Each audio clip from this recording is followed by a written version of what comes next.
Well, let's see how many dislikes I can get in this video. What's up, guys? Your boy, Alyx, man, and this is my review on TNA Impact. Another one? Yes, I am trying to be consistent with these NYC taping reviews, and this is night number 2, the Impact edition on July 24th of 2014. How do I put this? Guys, look, I know you TNA fans out there, and most of you, most likely you've already disliked this video because, oh, that's the guy that bashed TNA last week. And I didn't even bash it that hard. Because, if you want me to be honest with you, most of you fans are mad at me for not saying the show is good. Are we there now? Are we at that point where it's no longer about me bashing the show? If I don't say it's good, then I'm still the bad guy. Then you might as well not even watch me. Why are you even watching me? I'm sorry, if WWE standards are way up here, and then you want to pull a double standard and put TNA standards way down here, when they've been around for 12 years, when they've been around long enough to learn from their mistakes, they've been around longer than ECW, you should really raise their standards a little bit. Me? I'm not going to do that. I'm not going to put their standards way down here where a decent show is considered good for TNA. No more of that. Their standard is right up here with the WWE. Last week, I didn't even say it was a bad show. I just said it was middle of the road. Guess what? Raw last week was middle of the road. So if you want me to be honest with you, I actually gave TNA a compliment. I said their show was just as mediocre as Raw's. They were on the same level last week. Okay, TNA fans? That's actually something good. You should actually be proud of that. But this week, I am sorry. Raw was an excellent show. And TNA, oh my god. The first hour, I will be honest and say the first hour was fine. It was decent. I was on the verge of saying, you know what? This was a good show. Or a decent show. I wouldn't say good show. But it was a fine, entertaining show. The first hour was fine. But that second hour was bad. While that first hour felt like TNA had learned from their mistakes and they're going to try to be a decent wrestling company, a promotion that I can actually watch 2 hours straight, no issues, that second hour reminded me of why I did not like TNA and why I said this company is going out of business. But hey, you know what? Let's talk about it. And I'm pretty sure most of you already stopped watching. Oh, he was mean. I hate this guy. Dislike. You suck. You're not a wrestling fan, Alyx, man. I don't care what you're gonna do, okay? The fans that watched my video last week and the fans before I even started doing this asked me to do reviews on TNA's NYC tapings. I'm doing that for them. The rest of you TNA fans, deal with it or not watch me. And you know what? I'll make you a deal. Do you see this viewership count right here that's around, I don't know, by the time you see it, if you're seeing it early, it's below 1,000, but by the time you're watching it, it's probably like 1,000, 2,000-ish. I'll make you a deal. If this review doesn't hit 3,000, I won't do next week's show. I'll just stop reviewing them on this video. For real, I mean, if my TNA videos don't get viewership, why do them? Simple as that. So I'll make you guys a deal. If this video or any of my videos in the upcoming weeks get lower than 3,000, the following week I will not do a TNA Impact review. Fair enough? So if you want me to stop bashing TNA, if you want me to, leave TNA alone, leave it alone, just don't watch my videos. And based off of what I see, I will back off and I will just do WWE stuff. Fair enough? But let's talk about Impact tonight. I thought the opening match was actually good. Because one thing I will give TNA credit for, while the WWE opens up their shows the same typical way with a Triple H promo or a John Cena promo, TNA actually has the galls to have a match open up the show, and I think that was refreshing for me watching this. And it's part of the reason why I like the first hour. We have a good match between Bobby Roode and MVP. And I will say, it was a solid match. I enjoyed it. MVP is a classic heel wrestler, man. Walking out there with a fake injury, and it just so happens that he gets injured when he's fighting Bobby Roode. That's good stuff. I was confused about one thing, and this is nitpicky stuff, but not a big nitpick. If he didn't want to wrestle, why was he in his wrestling gear?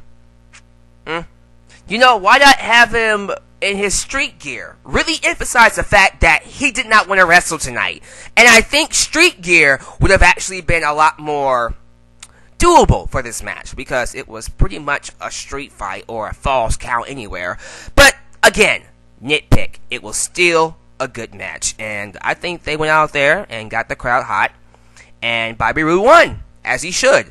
I liked the spot where, you know, he had Bobby Roode's head on the chair, and then MVP tried to crush it with his running boot. That looked brutal. But after the match, that was it.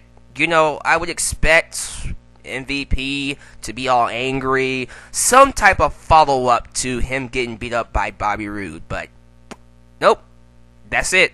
We just cut, move on. Okay, whatever. I mean, fine. After that, we got Jeff Hardy bringing out Matt Hardy. Good to see him. And they set up the Wolves versus the Hardy Boys next week. Cool with me. I would like to see that match. Definitely. Gives me reason to watch next week. I like how the crowd was chanting Young Bucks. Man, those wrestling fans, I love them so much. Another good thing was the return of one of my favorites, Low-Ki. I'm a huge fan of Low-Ki, and he had a decent match against DJ Zima Ion, or is it DJ Z? I don't know. I don't care. Low-Ki beat him. I want to see more of him. I hope he's a mainstay. If Low-Ki is a mainstay in TNA, you will give me a reason to watch every single week. I am a huge fan of Low-Ki. We get the announcement that King Mo is back, and he is guarding Dixie Carter. That's an obvious plug for Bellator. And I get it. You know, TNA is working with their neighbor promotion here. And I don't think they want to get on the bad side of, well, Bellator, but also Spike TV, who I think is really high on Bellator. So, hey, you have bosses. You listen to them. And King Mo as Dixie Carter's bodyguard isn't a big deal. Then we got a tag match between Mr. Anderson and Gunner. Why are they a tag team tonight?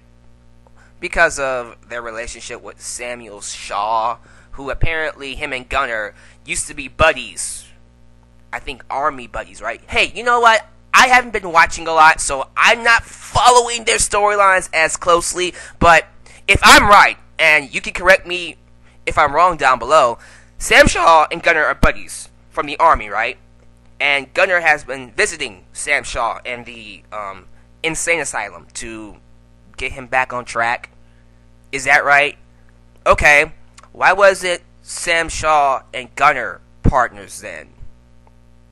Nitpicks, but you know, Anderson and Gunner don't make much sense. The only relationship between them is that they both know Sam Shaw. Whatever, I'm not going to nitpick it too much. But I will say this. I apologized last week for mistaking Bram as Nux. That is Cameron from NXT. He used to be partners with that guy that was in Ascension, right?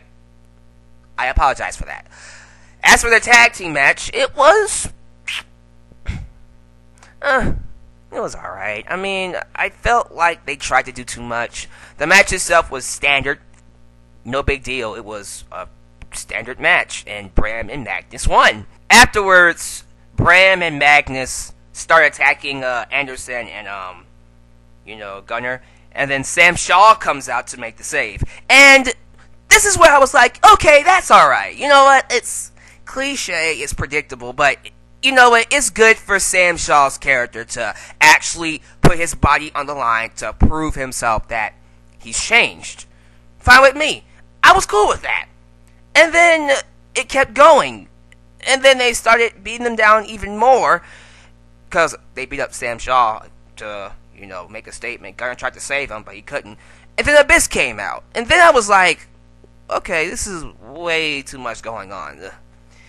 I would have preferred that we have Bram and Magnus beat up Sam Shaw, and that was it. Cut it off. But no, TNA had to throw in Abyss. I don't know why. I haven't been watching Impact since these NYC tapings, so I'm not quite sure why he attacked Bram and Magnus. Did they have a match randomly some weeks ago? Or did they attack Abyss some weeks ago? I don't know. But whatever the case, this felt cluttered. It didn't come across very well to me. And I just ended up not caring at the end of it. I mean, it wasn't bad to say, it was just, like I said, ended on Sam Shaw making the sacrifice, and you would have done something good there, but no, you overdid it with the addition of Abyss, and it is what it is. I'm not going to bash it too much, but I will say this, the next segment, good. Austin Aries cashing in his X Division Championship to, get option C and fight Bobby Lashley next week. Cool. I look forward to that match as well. Like I said, Bobby Lashley, to me, is coming across as a really good champion because he has MVP as a mouthpiece. MVP is the type of guy that can hype someone up, make him feel like someone special, because that's what he's able to do. And when you have someone like Bobby Lashley who can back it up somewhat, it makes for a good champion. So I like this stable with MVP, Bobby Lashley, and Kenny King. This is a stable that actually works. This one feels fresh, okay? Unlike the other NWO knockoff stables, this one works. I actually like this one, and I like to see where it goes further down the line. So yeah, very good segment. But guys, this was the end of the first hour. Everything else is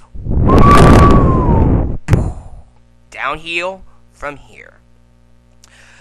We get Gail Kim versus Terrell. And guys, listen, I've been wanting to see Gail Kim versus Terrell for a while. I've enjoyed their matches last year. I thought they had, to me, the best female matches of the year, without question. Their match at Slammiversary, I'm gonna say the last woman standing match, right? Yeah, that match surprised me. That was the best match of that show, and it was a female wrestling match. So, when they had their ladder match, I was excited. I'm thinking, yeah, let's do it. And when they had this match, I'm thinking, yeah, I want to see it. I want to see them wrestle. They were having a good match, but then TNA decided to have the beautiful people come out and end it and disqualify the match. And I'm thinking, oh my god, that was a bad decision. You don't do it for matches like this. I get it. They're heels. They're heels. They're supposed to make you hate them and blah, blah, blah, blah. But TNA, at this point in time, I think the best option would have been to let them have a third match. You don't want to do this thing where they have a match and before it gets good, it ends because of a freaking interference. And then we most likely won't see it again for another few months. You need all the freaking good matches you can get, TNA. This was a wasted opportunity. Yeah, you got heat on the beautiful people, but quite frankly, I don't really care about the beautiful people anymore. They were cool back in 2007, 8-ish. Now, why even have them? Can we please get some new knockouts? New, fresh knockouts. Please. So, I didn't really end up liking that one. Then we brought in the Great Muta. Cool. And he fought Robbie E. Robbie E. Why couldn't you have someone else for him to face? If you're going to bring in the Great Muta to have a match, you want to get the most out of him. Why would you have him face Robbie E. of all people? Oh, it's a squash match, and it helps him get his, make him look good. Whatever. I don't know. I don't know their logic, but I understand what they was going for with the Great Muta confronting James Storm, and you have Sanada go out there as James Storm is beating him up, and then Sanada turns on the Great Muta. Here's my thing with this segment. Some of you might say, well, I saw this coming because Sanada, didn't really accomplish what he wanted to, and he bought into what James Storm has said. But when you stop and think about it, it makes no freaking sense. And I'm sorry, I hate when TNA fans do this. For the last few weeks, since I've been watching, James Storm has been trying to downgrade and demean Sanada, telling him you're nothing. You're never going to be anything great. You're never going to be anything special. And the logical thing is for Sanada to prove him wrong. I'm thinking this is going to lead to a match between James Storm and Sanada. I didn't like the fact that James Storm was a heel, but okay, you know what? I was like, well, let me at least expect a good match out of this. No, and then we get this. Sanada turns heel, and I'm thinking, why does that make any sense? Sanada, why would he join the guy that pretty much told him he's nothing? Who beat him down, was it last week? Yeah, last week. Why? Oh, it's shocking. Just because it's shocking doesn't mean it's good. Me taking a piss inside the ring is shocking, but it's not good. This, I don't get this. And some of you TNA fans, here you go again. Deluxe Man, wait 1 week. Oh my god, you never know. Just maybe it'll make sense. Again, if this was WWE, you would bash the living hell out of it. Some of you are saying, well, at least Sanada has a storyline, but it makes no sense. I really don't get this. Quite frankly, I don't care. James Storm as a heel makes no sense by itself. So now you put him with a Sanada heel that makes even less sense. Now I'm at the point where I'm just like, whatever. I'm done with this. I mean, I'm going to talk about it next week if, again, the viewership shows it, but I really, really don't get where this is going, and I don't see how this is going to benefit anyone. I got nothing. Moving on to the main event. Oh, yeah, the main event. Okay, oh my god. Bully Ray, Devon, and Tommy Dreamer, ECW rehash versus EC3, Rock Spud, and Rhino. At first, I still didn't care with this rehashing of ECW, bringing back Rhino, Bully Ray, Devon, and freaking Tommy Dreamer. Guys, I just want to move on. So, I was watching it haphazardly, just tuning in and out, just waiting for it to be over, and then I noticed that freaking Snitsky and Big Zeke, Ezekiel Jackson, come out and help them. Oh my god, it's bad that TNA is stuck in this habit of rehashing the 90s, but what's even worse is their obsession with WWE talent. Not everybody released by WWE needs to be picked up by TNA. Okay? If the guy that was a janitor in WWE gets released, what, you gonna pick him up? Are you gonna pick me up? I'll say no, but why does TNA do stuff like this? Who wants to see Snitsky and freaking Big Zeke? And TNA fans, again, maybe it'll be good next week. No. Nobody wants to see them. If fans wanted to see Snitsky and Big Zeke, they would still be with WWE. This makes no sense. And now we have another freaking heel faction with former WWE talent. You don't believe me? Let's take a look right freaking now. We ended the show with Rhino from WWE, EC3, who was Derek Bateman from WWE. The only person that was different was Rockstar Spud, but Snitsky and Big Zeke. And then Dixie Carter's the freaking leader. Oh my god. Horrible way to end this show. Again, I left feeling like TNA has learned nothing from this episode. And I don't think that's the vibe you need to give me right now. So, tonight, I just left feeling like this was a failure. This was not the show TNA needed to put on. This was the exact show they should have avoided, quite frankly. But let's wait till next week. Maybe Destination X is a better show. And that show might actually be a show that makes me feel like, okay, TNA actually learned from their mistakes.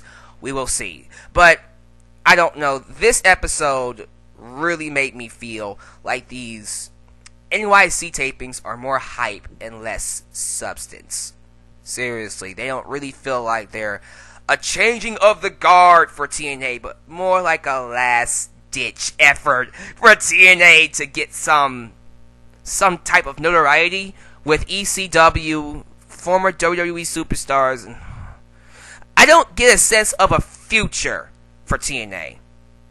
Well, in some aspects, I think the Wolves being there with Austin Aries and others give it a sense of, okay, this company has some legs.